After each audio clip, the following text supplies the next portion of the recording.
I want you to imagine a scenario for a second. Um, a guest knocks on your door late at night. You invite them in. You offer a thing like a simple, humble meal, and you give them a safe place to rest. Right, which is just a basic act of human kindness in almost every culture on Earth. Exactly. It's totally normal. But here is a genuinely terrifying premise for you to consider.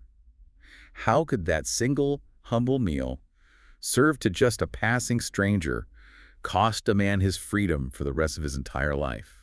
Oh man, I mean, it sounds like some kind of grim thought experiment or, a setup for a psychological thriller. It really does. And we are absolutely going to answer that question today and uncover exactly how a trap like that gets set. But before we get into it, if you are enjoying our content here on the Simplified Summary YouTube channel, please take a quick second to subscribe. Yeah, hit that like button and drop your valuable comments down below. It truly helps the channel grow. It really does. And we just love bringing these incredible narratives directly to you. So today's deep dive is centered on a story that is, well, it's going to stay with you long after we finish. Oh, without a doubt. It's a heavy one. It's a deeply tragic, masterfully written piece titled Sawa Ser Gehun, which roughly translates to 1¼ seers of wheat. It was written by the legendary Indian author Munshi Premchand. And just for context, we're working from excerpts found in his book Manasarovar Part 4, right? Right. And our overarching mission for this deep dive today is to really pull apart the mechanics of systemic exploitation. We're going to look at the tragic fate of one simple farmer and understand step by step exactly how debt can be weaponized. And Premchand is like the perfect author for this kind of exploration. He's widely celebrated for holding a very clear, very harsh mirror up to society. He really doesn't hold back. No, not at all. He doesn't just give you a sad narrative. He forces you to look at the gears, the levers, the pulleys of a social machine that's basically designed to crush the people at the bottom. So let's start by looking at who is being crushed here. The story introduces us to a man named Shankar. He's a Kurmi farmer. Right, and for a bit of background, the Kurmis are traditionally an agricultural caste, so Shankar's entire life is completely tied to the soil. Yeah, and he's described as a profoundly simple, honest man. He knows absolutely nothing of deceit. He just doesn't understand trickery or manipulation at all. He's just perfectly content with whatever life hands him. Exactly. Like, if he has a full meal, great. If he only has dry roasted grains, he eats that without a single complaint. And if he has absolutely nothing. He just drinks some water, Yeah. chants the name of God, and goes to sleep. Yeah. I mean, he is that simple. What's fascinating here is how Premchand is establishing Shankar's baseline. This is so crucial for understanding the trap that's about to spring on him. Oh, so? Well, Shankar isn't ambitious in the worldly sense, He isn't trying to climb the social ladder. He isn't trying to accumulate capital or outsmart his neighbors. Right, he's just surviving. Exactly. His existence is defined by this deep spiritual contentment and a rigid, almost absolute adherence to his moral and cultural duties. And ironically, it's that exact morality that becomes his absolute undoing. The ultimate trap of good intentions. Yeah. So the inciting incident of the story happens when a sadhu, a wandering holy man, arrives at Shankar's door.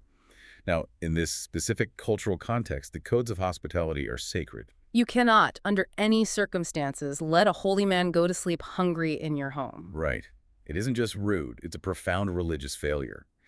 But Shankar has a massive problem here. He has absolutely no wheat flour in his house. Which creates an immediate, severe crisis of conscience.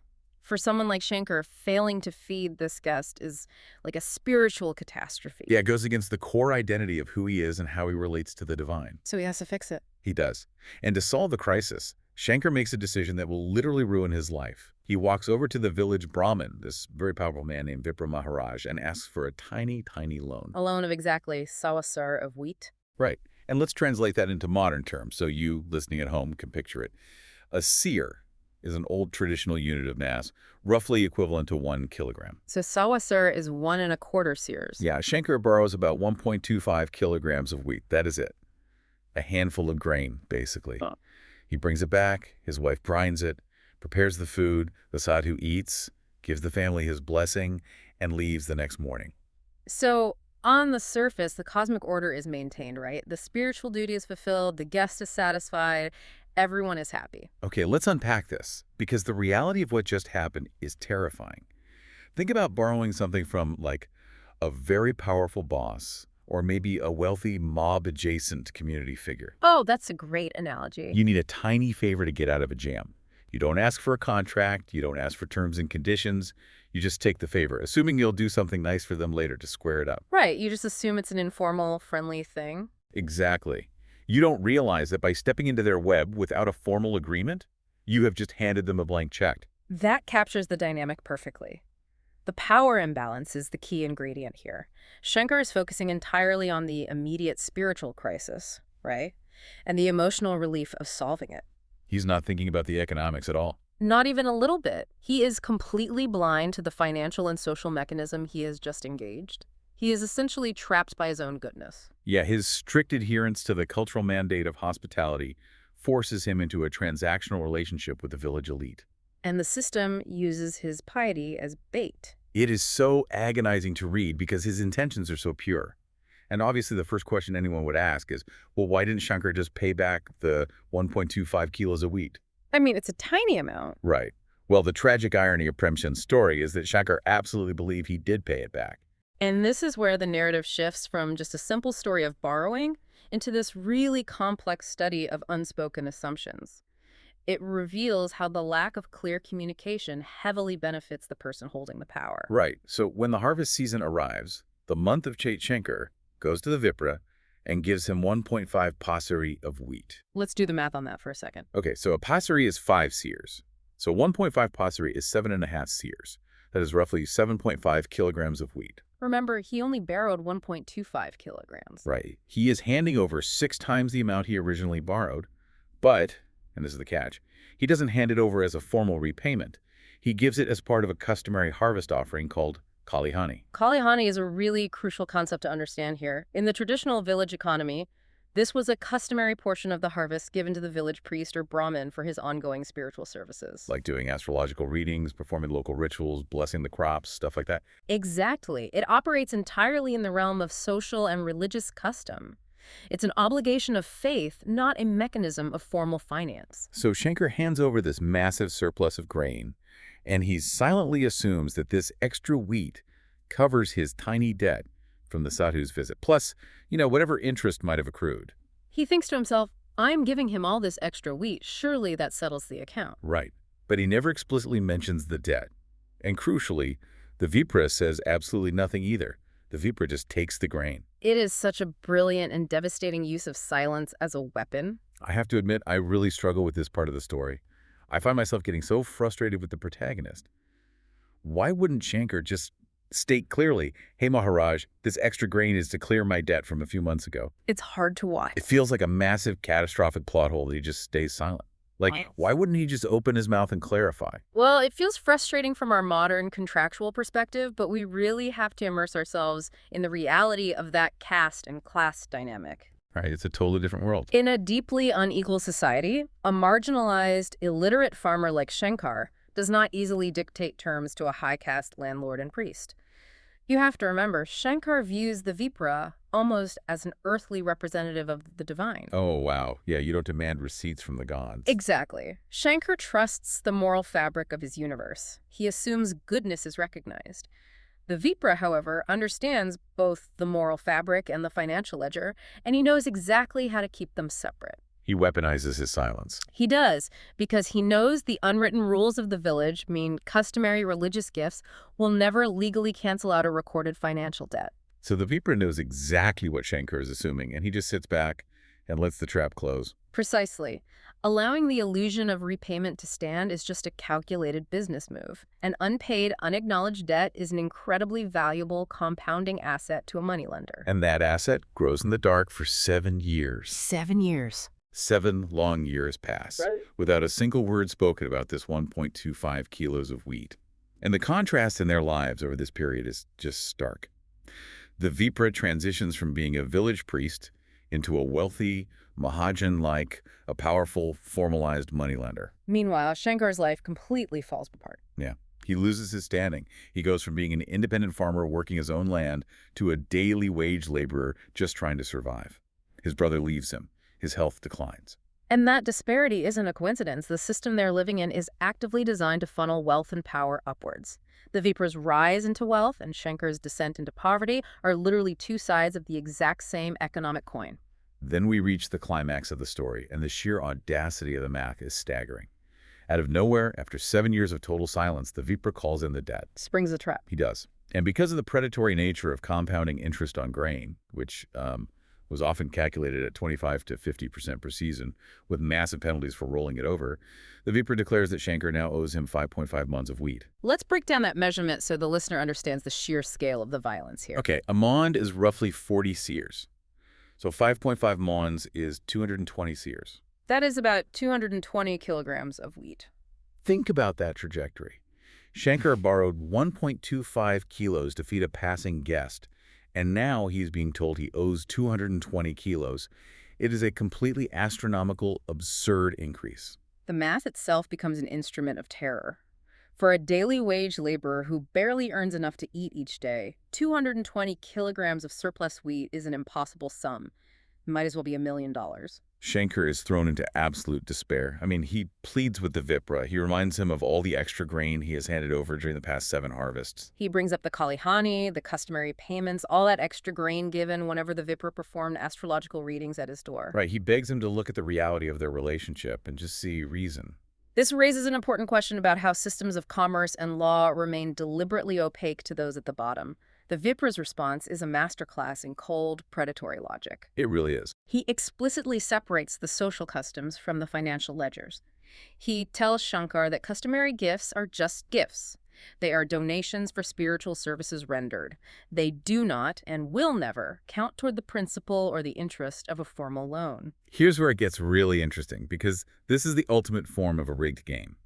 The rules are selectively applied by the person in power to guarantee the total ruin of the borrower. Exactly. When it benefits the Vipra to accept 7.5 kilos of grain as a spiritual gift, he happily takes it as a gift. When it benefits him to calculate compound interest on a hidden, unspoken ledger, suddenly he is a strict, uncompromising businessman. The Vipra transforms a minor act of charity by a poor farmer into a manufactured, life-destroying financial catastrophe. And the waiting, the 7 years of silence, is a form of psychological violence. He just sat on it. He waited until the math grew to a mathematical point of no return. The debt was never actually meant to be repaid. The goal was never to get the wheat back. The goal was to create a permanent leash. Exactly. And that leash is exactly what the final devastating segment of the story is about. Shankar is faced with this massive debt of 220 kilos of wheat. He has no money. He is completely desperate. So what does he do? He offers the Vipra the only things of value he possesses: his one remaining broken-down bullock and his small, meager hut.